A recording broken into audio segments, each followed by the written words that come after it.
When you smile like that, you make me nervous. That's your dumb ass. You're not used to seeing black men happy. That's your problem. Nah, that wasn't a smile. As a white Dominican, I'm not a white Dominican. As a white Dominican, I'm so confused. As a white Dominican, you're not used to seeing black men happy. No, what kind of statement is that? Because it wasn't a smile. It was like a smirk smile. I'm always happy. Like I'll the be evil laughing. genius. You always happy? Life is amazing. Okay, Life is amazing. It is what it should be. Find something to laugh at.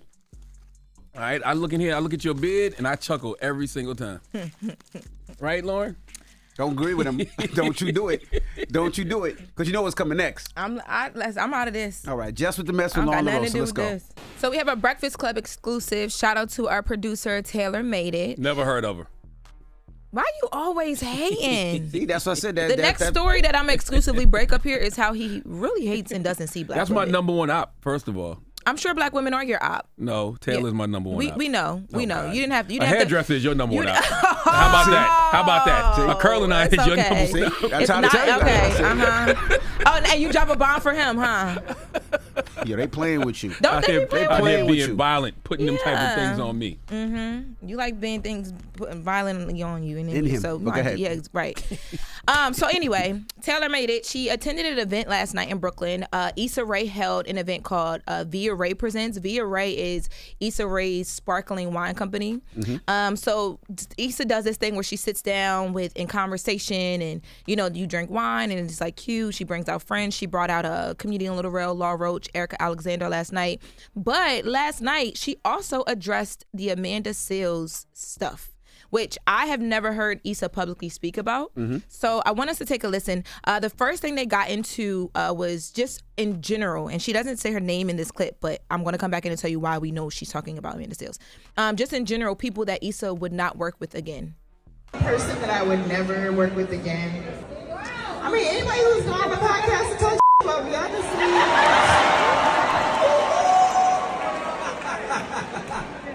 yeah, that's fair. I've had great experiences with everybody I've worked with, though. So for the most part, like, I'm always grateful when people come back. So Taylor recorded that? Yeah, and what was so dope about that? Go ahead. I thought that you couldn't have phones in that event. They didn't say she couldn't have a phone. People were they were reposting people on the Insta story, so don't do that to Taylor Made It. Okay. Now, was you it just legally taped? Like, what is it that you want to make it harder on the black woman that work with you? What's going on? Now I see why you used to work at TMZ, because you're just a liar. You're a am liar. Am I? You're just a liar who likes to sensationalize if you go like, to what the kind of headline is that? If you go to the what Via black Rae women got to do with this? Instagram, well, Taylor Made It is a black woman who had the news knowledge enough to know that this was something that people would want to hear, because we've never heard Issa Rae in response to Amanda Seales. And in that clip, like I said, he likes black women. He just don't like light-skinned men. That's a fact. I thought he loved you, though. No, that's a fact. What you just said is absolutely. He loves me. The way he be in here rubbing and touching, I Could you didn't get back know. to the story? Okay, let's get back. Let's get back. Let's focus. So, in that clip, she says people have gotten on podcasts and talked about me, right? So the crowd goes crazy because the last person that we've seen get on a podcast and talk about Issa Rae in a way was Amanda Seales. Now, let's take a listen to the clip of Amanda Seales on Shannon Sharp's show talking about Issa Rae. I got a call from Issa, and she called me and said, hey, I heard what happened this weekend. I just want you to know I have nothing to do with it. Would you be willing to talk to Vanessa?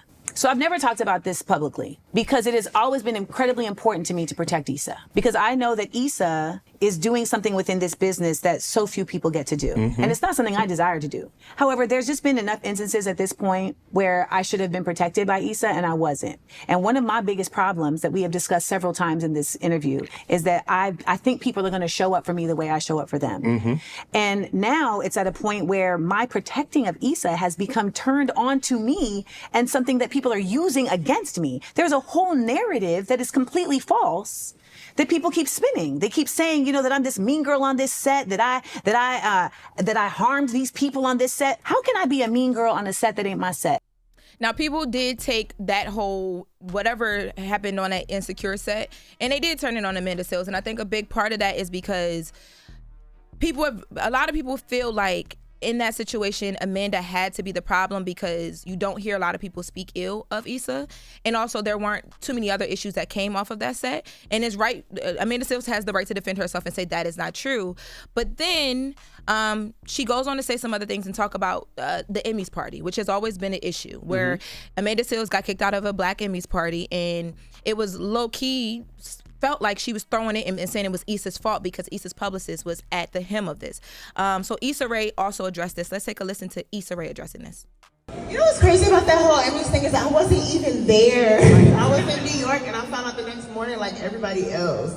Did you or did you not force her? Because she used the word very clear. She used the word force. I had watched it. I think that.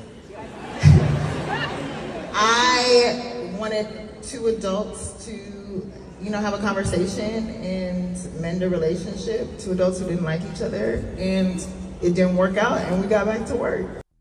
And in that conversation, so they go from the Emmys party, but they also are talking about the phone call that Issa called Amanda Seales and said, hey, I think you should get on the phone with my publicist. Y'all need to work this out. And this was after the Emmys party. Now let's take a listen to Amanda Seales explaining how she felt the phone call went. So I take the call. Hi, Amanda, this is Vanessa. I just want you to know that, so none of this has anything to do with Issa. That's the first thing she says. None of this has anything to do with Issa. So I just want you to know that, but I do want you to understand that it was me who kicked you out the party. Okay. So I just want you to know that the reason I kicked you out the party is because I don't like you. Okay. Well, that's all I need to know. There's nothing else for us to talk about, and I hang up. She calls me back immediately. Why'd you hang up? I said, because there's nothing else for us to talk about. She says, don't you want to know why I don't like you? No, I don't, because it's none of my business. I've never done anything to you. And for you to put me in harm's way off of literally nothing means that I don't need to talk to you about why you don't like me. You need to talk to your therapist about why you don't like me. And I hung up the phone. So Amanda feels like in that situation, Issa should have stepped in a bit more and been like, we all got to work together. We all here. It's my publicist. You're basically my employee on set. I got to make this right. And from what it sounds like Issa is saying on this stage for the first time publicly is, y'all are two grown women. I wanted y'all to figure that out. I did my duty by putting y'all on the phone. I thought that you guys would figure it out from there, and at least we would be able to move forward to be cordial enough to whatever. And she said she wasn't even at the party, so she had nothing to do with her being thrown out of that party. Lauren, are you finished stirring up issues between black women? Have you had enough this morning of stoking the flames? Oh, we going there? Of issues oh, because the way women? You sitting here and you don't even stir the pot. I think you sitting here, it's like pottery I'm barn. sitting there watching you cook, and I can't believe the dish you making. I can't believe this recipe. The pot. I can't believe this recipe that you just made this morning. Oh, if I took the recipe, it was out of your book, baby. Because the way you sitting here all day long. Are you finished? Oh, wow. I'm done. I am so done. Look in my eyes. I am done. I'm giving you that. Don't play with me in this store. So wait a minute. So why doesn't a publicist like Amanda Seales? Nobody knows. Here you go, girl. I'm just asking. Here you go with your spoon. I'm just asking. Here you go with your spoon. I don't even know if that's... Let me stir this pot. Let me see what you cooking, Lauren. Let me taste this, Lauren. I don't even know. I know what I can add. I'm not. I'm just asking the question. I'm not saying. Goya. There's so much. Goya? Right. Yeah. Why Goya? I'm not Dominican. Yes, you are. No, I'm not Dominican. Okay. All I'm gonna say is I don't even know if that's relevant to this because the point in this whole thing was what I would hope is at this point, since people have now heard from Issa, and Issa is basically saying her intentions weren't ill. Like she didn't throw someone out of a party. She wasn't trying to put someone on the phone and basically back them into a corner. That we can move forward now, let this whole thing rest. And whatever went down, and maybe they don't get along. Maybe they're not cordial. It's cool. We gonna move on. That was the point. Sir, talk a lot. You got something to say? It was resting. Oh, okay. Then you decided to be crypt keeper and dig it all up. I guess it's perfectly. I thought it was perfectly rested to me. All right. Well, thank you for Jess With The Mess with Lauren LaRosa. You better not repost this clip either. I'm not. Stay far away from this. I do not want no parts of this. Okay. Well, who are you giving your donkey to, sir? 4 after the hour, we need somebody named Chris Todd to come to the front of the congregation. Chris Todd is the person who published the alleged Kim Porter book. We'll discuss. All right, we'll get to that next. It's The Breakfast Club. Good morning. Wake that ass up Early in the morning. The Breakfast Club.